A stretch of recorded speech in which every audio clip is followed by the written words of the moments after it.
বিসমিল্লাহির রহমানির রহিম।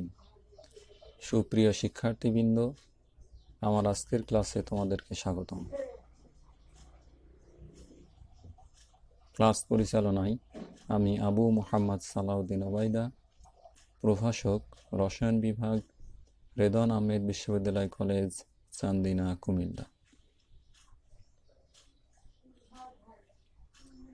আমাদের আজকের ক্লাসের আলোচনার বিষয়বস্তু হলো রাসায়নিক সাম্যাবস্থার উপর ঘনমাত্রার প্রভাব।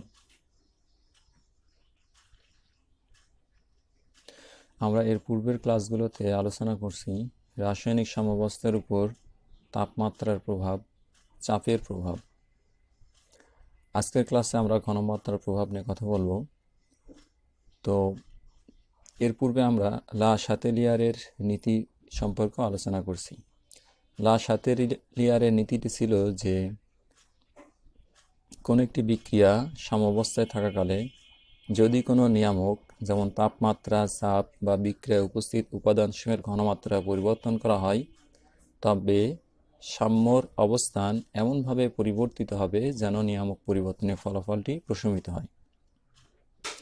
অর্থাৎ লা শাতেলিয়ারের নীতি অনুযায়ী রাসায়নিক সাম্যাবস্থায় যদি বিক্রিয়ক অথবা উৎপাদ এদের ঘনমাত্রার পরিবর্তন করা হয়, তাহলে রাসায়নিক সাম্যাবস্থা ডান দিকে অথবা বাম দিকে সরে যাবে, গিয়ে এই ঘনমাত্রা পরিবর্তনের প্রভাবটা প্রশমিত হয়ে যাবে। তো এখন আমরা এই বিষয়ে একটি উদাহরণ দেখব।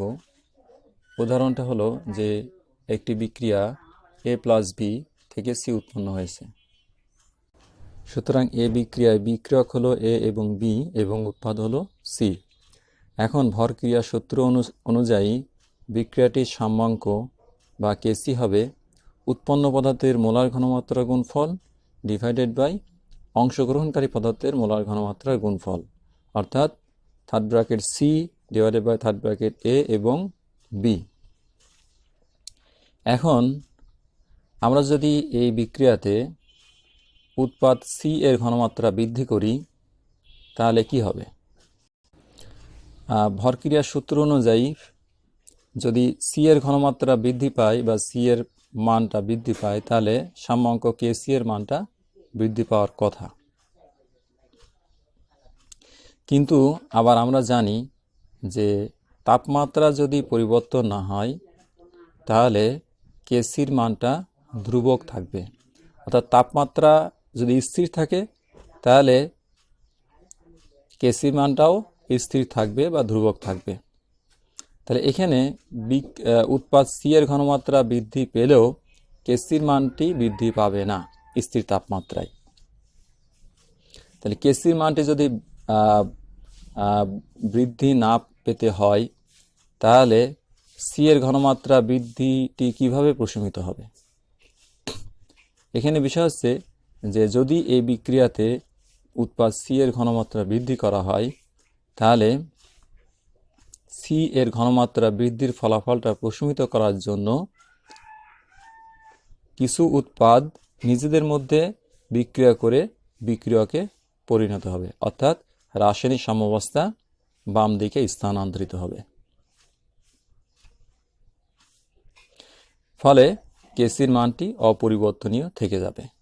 অর্থাৎ C এর পরিমাণ বৃদ্ধি করলে পারে সেই বৃদ্ধির ফলাফলটা প্রশমিত হবে উৎপাদ এর ঘনমাত্রা বৃদ্ধির মাধ্যম দিয়ে। সুতরাং C এর মান বাড়ার সাথে সাথে A এবং B এর মানটিও পরিবর্তন হয়ে যাচ্ছে। C এর মান স্থির থাকছে না, বরং C এর যে বৃদ্ধি যতটুকু বৃদ্ধি করা হবে সেখান থেকে সেটা বিয়োজিত হয়ে A এবং B তে রূপান্তরিত হবে। সুতরাং সাম্যাবস্থা বাম দিকে সরে যাবে। আচ্ছা, এখন আবার যদি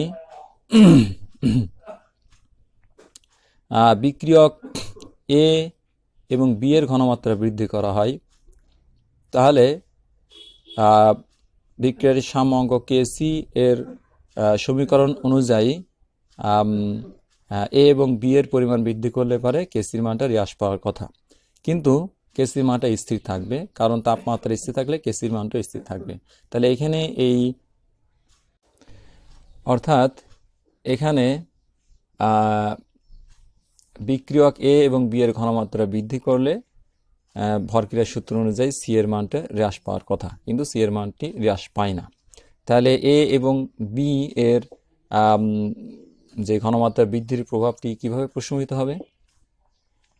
এটা হবে হচ্ছে যে বিক্রিয়কের ঘনমাত্রা যদি বৃদ্ধি করা হয়, তাহলে এই বিক্রিয়কসমূহ নিজেদের মধ্যে বিক্রিয়া করে তা উৎপাদ সিতে পরিণত হবে, অর্থাৎ সি এর বিক্রিয়াটির সাম্যাবস্থা ডান দিকে স্থানান্তরিত হবে। এভাবে এ এবং বি এর ঘনমাত্রা বৃদ্ধির প্রভাবটি প্রশমিত হয়ে যাবে এবং কেসির মানটিও স্থির থাকবে। সুতরাং দেখা যাচ্ছে যে একটা সাম্যমিশ্রণে বা কোনো রাসায়নিক সাম্যাবস্থায় বিক্রিয়কের ঘনমাত্রা যদি বৃদ্ধি করা হয়, তাহলে বিক্রিয়াটি সাম্যাবস্থা ডান দিকে স্থানান্তরিত হবে এবং উৎপাদের ঘনমাত্রার উৎপাদের পরিমাণটি বৃদ্ধি পাবে বা উৎপাদের ঘনমাত্রা বাড়বে। অপরদিকে যদি উৎপাদের ঘনমাত্রা বৃদ্ধি করা হয়, তাহলে সাম্যাবস্থা বাম দিকে স্থানান্তরিত হবে এবং বিক্রিয়কের পরিমাণ বাড়বে, আর উভয় অবস্থাতেই সাম্যাঙ্ক কেসির মানটি স্থির থাকবে।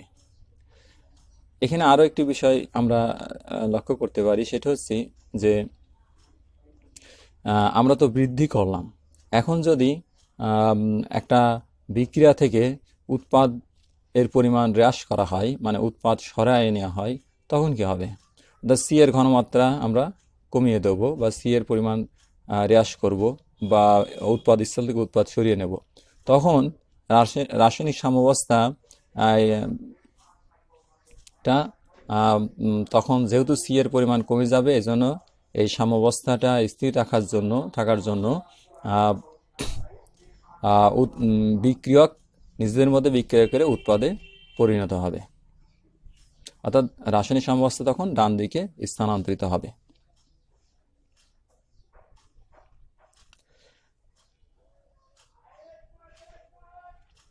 এবং সাম্যমিশ্রণে যদি উৎপাদ যোগ করা হয় বা বিক্রির স্থল থেকে কোনো বিক্রিয়ক সরিয়ে নেওয়া হয়, তাহলে সাম্যাবস্থা বাম দিকে সরে আসবে এবং ঘনমাত্রা পরিবর্তনের প্রভাবটা প্রশমিত হয়ে যাবে।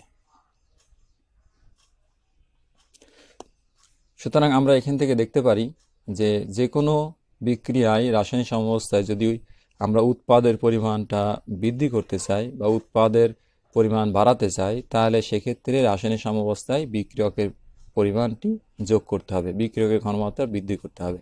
বিক্রিয়কের ঘনমাত্রা বৃদ্ধি করার অর্থই হলো উৎপাদের পরিমাণটি বৃদ্ধি পাওয়া। যেমন এখানে আমরা আরও একটি উদাহরণ দেখব, সেটা হচ্ছে নাইট্রোজেন এবং হাইড্রোজেনের বিক্রিয়া অ্যামোনিয়া উৎপাদন।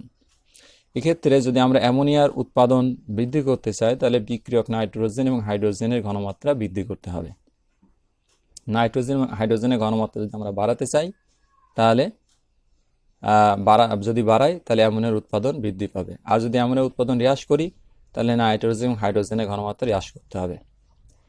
বিপরীতক্রমে যদি আমরা নাইট্রোজেন এবং হাইড্রোজেনের তৈরি করতে চাই অ্যামোনিয়া থেকে, তাহলে অ্যামোনিয়ার ঘনমাত্রা বৃদ্ধি করতে হবে।